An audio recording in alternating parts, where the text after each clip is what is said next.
The Golden State Warriors have spent most of the pre-draft period being connected to wing prospects Yaxel, Lindborg, and Braden Burries. Both players fit the team's obvious need for wing depth heading into the 2026-27 season. But according to a new report, Golden State may be considering a couple of names that most fans are not expecting to hear on draft night. Hey, what's up, everyone?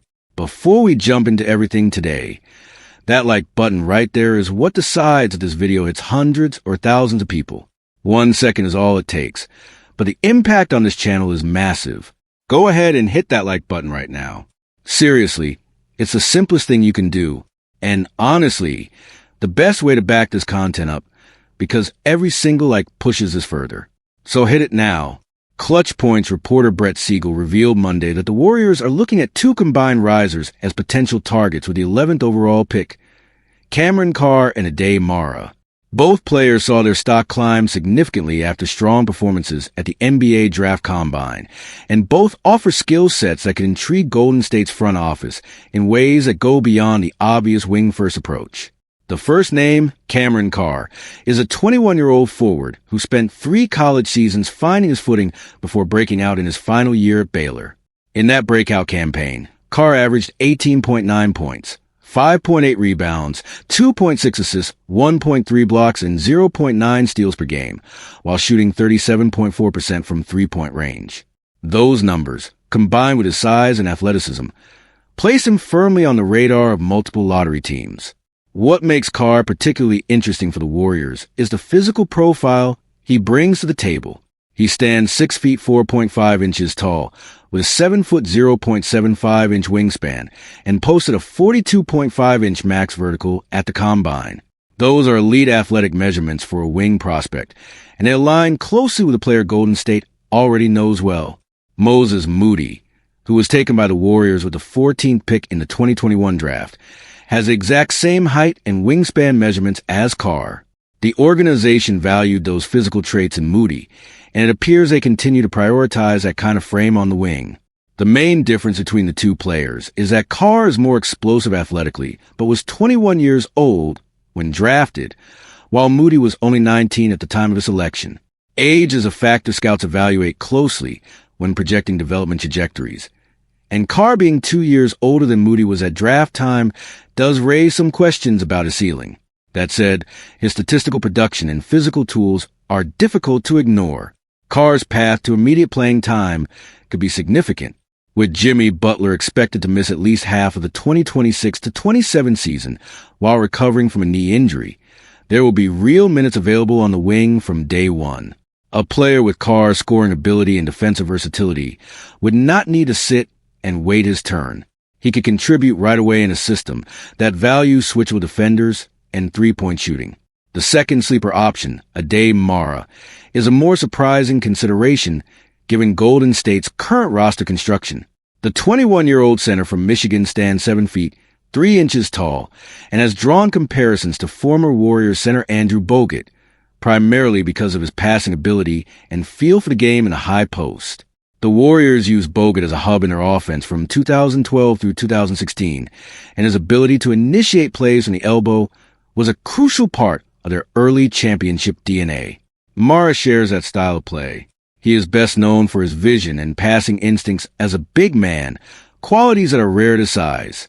His 3-inch height advantage over Bogut also gives him potential to be a more disruptive shot blocker. However, Mara's fit with the Warriors right now is complicated. If center Al Horford exercises his player option and Kristaps Porzingis re-signs in the offseason, the team would have limited need for another big man on the roster, especially one who projects more as a long-term developmental piece than an immediate contributor. That roster reality makes a Mara selection feel like a stretch at pick 11. Still, Siegel's report confirms that Golden State has not closed the door on the idea. The front office is clearly thinking beyond the most obvious targets and keeping an open mind as the draft approaches. Whether Carr or Mara end up being the pick remains to be seen, but both names deserve serious attention from Warriors fans watching the offseason unfold. Draft night on June 26 could hold a genuine surprise for a franchise building toward its next chapter. It is also worth noting the context in which this pick sits within the Warriors' broader offseason strategy. Golden State is balancing multiple priorities at once. Adding wing depth to the draft, managing veteran contract situations with Green and Porzingis, and pursuing potential free agents. The 11th pick represents a rare and valuable asset, and the front office under general manager Mike Dunleavy Jr. does not want to squander on a safe but limited player when bolder options are available. Both Carr and Mara represent a willingness to think differently. Carr gives the Warriors a high-energy athlete with the wing length and scoring ability to contribute immediately in a depleted rotation. Mara gives them a long-term investment in a passing big who could reshape how they run their offense in future seasons. Neither selection would be conventional, but both reflect a front office exploring every credible option before locking in a final decision. Warriors fans should prepare for draft night to deliver something unexpected. LeBron James is a free agent this summer, and the basketball world is watching closely to see where the most decorated player of his generation lands next. The Los Angeles Lakers enter this sweepstakes with the most obvious advantages: money, geography, and legacy continuity. But a closer look at how free agency negotiations actually work reveals that the Golden State Warriors may hold one critical edge that could matter more than any of those factors. The financial gap between what the two teams can offer is enormous on paper. The Lakers have the cap space to put approximately $50 million on the table for James. The Warriors, on the other hand, can offer no more than the full non-taxpayer mid-level exception, which is valued at $15 million for the 2026-27 season. In a pure dollar-for-dollar comparison, there is no contest. But free agency decisions at this level are rarely made based solely on the maximum contract offered, and that is where Golden State's pitch begins to carry real weight. The Lakers' approach to this offseason will almost certainly involve spreading their available cap space across multiple free agents. That is a reasonable and defensible roster-building strategy, but it carries a hidden risk when it comes to a player of LeBron's status. If the Lakers are negotiating with several players at once, they may ask James to wait while they finalize other deals, then present him with whatever salary remains from their original cap figure. For a player who has defined the NBA landscape for more than 2 decades, being asked to take a back seat in a team's free agency priority list is not a comfortable dynamic. It can feel, even unintentionally, like being undervalued. The Warriors have the opportunity to avoid that dynamic entirely. According to reports, Golden State is prepared to structure its entire offseason around creating the financial space needed to sign James. That process would involve asking Draymond Green opt out his $27.7 million player option and agree to a new multi-year contract with a lower starting salary. It would also require Kristaps Porzingis to accept a significant pay cut to remain with the team. Both of those asks carry their own complications. Porzingis in particular may not respond well to being told the franchise is prioritizing another player over him, which could push him toward testing free agency. The Warriors appear willing to accept that risk. When a franchise restructures its entire financial picture around one player, it sends a message that no contract number can fully replicate. It tells that player he is the centerpiece of everything. For someone with LeBron's competitive drive and pride, that signal matters. Another key component of Golden State's pitch is Stephen Curry himself. Curry is reportedly planning to meet directly with James and make a personal case for why joining the Warriors makes sense. The two men have a long and complex relationship built across years of finals matchups, mutual respect, and, eventually, a moment of genuine connection during the 2024 Paris Olympics when they played together for Team USA. That personal history and Curry's credibility as a champion gives the Warriors' recruitment effort something no other suitor can fully replicate. Reporting from Mark Stein and Jake Fisher, the Stein line, also highlighted that the Warriors' pitch is expected to include the possibility of LeBron commuting from his Los Angeles home to the Bay Area on a flexible schedule, meaning he would not need to relocate his family. That detail removes one of the most practical objections James might have to leaving Los Angeles. Among the other teams rumored to have interest in James, the Cleveland Cavaliers have essentially no financial path to offer more than the veteran minimum of $3.9 million. That effectively removes them as a serious competitor in this race. The Warriors sit clearly ahead of Cleveland in terms of both the offer and the surrounding context. The most likely outcome remains LeBron re-signing with the Lakers. The money is simply too significant to ignore, and staying in Los Angeles keeps his life stable. But if the Lakers misread the room and make James feel like an afterthought in their plans, Golden State will be ready with a compelling alternative. The prospect of pairing LeBron with Curry, Jimmy Butler, and Draymond Green would create one of the most star-studded rosters in recent NBA history.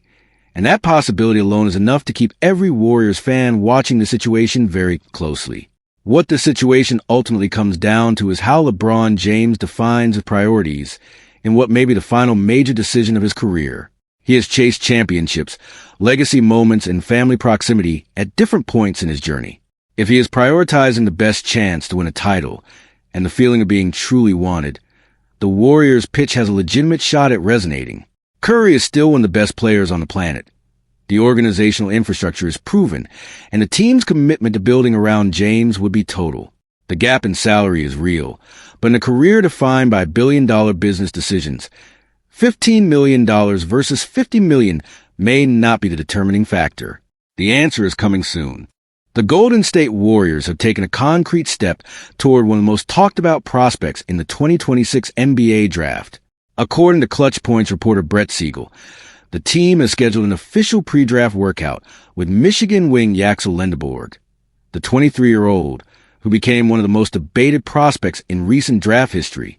The workout is expected to play a significant role in determining whether Lindborg is truly in play for Golden State's 11th overall selection. Lindborg became a household name during the NCAA tournament this past season, where Michigan rode his dominant two-way performances all the way to a national championship.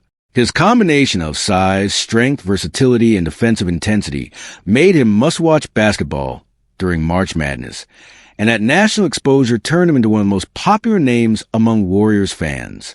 But popularity and draft value are different things, and the questions around his profile have made him one of the harder prospects to project heading into draft night. Standing 6 feet 8.75 inches and weighing 241 pounds, Lindborg has the physical tools to match up against NBA wings right away. His build is more like a seasoned professional than a typical college prospect, which is both a compliment to his conditioning and a reflection of the fact that he is older than most players available in this range. At 23 years old, he will be entering the league with less room to grow than a 19 or 20-year-old prospect, and that reality has divided evaluators on his long-term ceiling. The debate around his age touches on several angles. Some scouts argue that his advanced years in college simply mean his current skills reflect a finished product, not a player who will develop significantly at the NBA level. Others point out that the average age of college competition has been trending older in recent years due to the transfer portal and extended eligibility rules, which means the gap between Lindborg's age and the competition he dominated is not as wide as the raw numbers suggest. A third perspective focuses on his late start in basketball. He did not begin playing seriously until high school, then spent his early college years as a post-oriented big man at UAB before reinventing himself as a versatile wing at Michigan. That arc of development suggests he has not yet reached his physical or skill ceiling. His statistical profile at Michigan is genuinely exceptional. He posted a box plus-minus of 16.7, which is one of the highest marks recorded in college basketball in recent years. That number reflects a player who was dominant across all phases of the game, not just one area. Lindborg was a plus on both ends of the floor, produced steals and blocks at a high rate, and showed the kind of defensive versatility that translates across multiple positions in the NBA.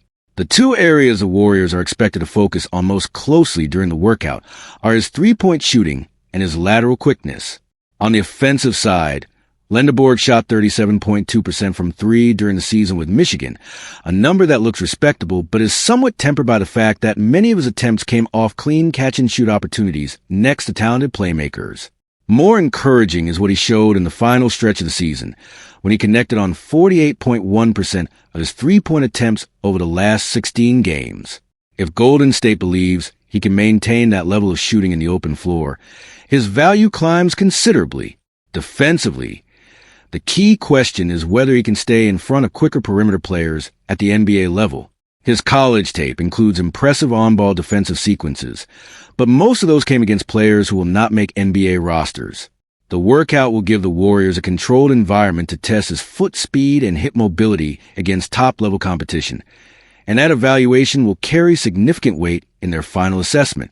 His overall scouting profile draws clear comparisons to Draymond Green coming out of Michigan State in 2012. Like Green, Lindborg is a high IQ defender who can guard multiple positions, rebound above his size, and create for others. Siegel noted that how Lindborg performs in this workout will greatly impact whether he remains a genuine option at pick 11 for Golden State. The Warriors need answers, and this workout is where they start finding them. Beyond individual workout, Lindborg's situation reflects a broader truth about the 2026 draft class and where Golden State finds itself right now. The Warriors are not in a position to draft for pure upside and wait 3 or 4 years for a player to develop. They need someone who can contribute in year 1, either as a rotation piece or as a starter if injuries force the issue. Lindborg, for all the questions about his age, is more ready to play meaningful NBA minutes right now than most prospects in this range. His body is NBA ready, his basketball IQ is high, and his defensive instincts are already polished. The workout is the final test before the Warriors decide whether to make him their answer at 11.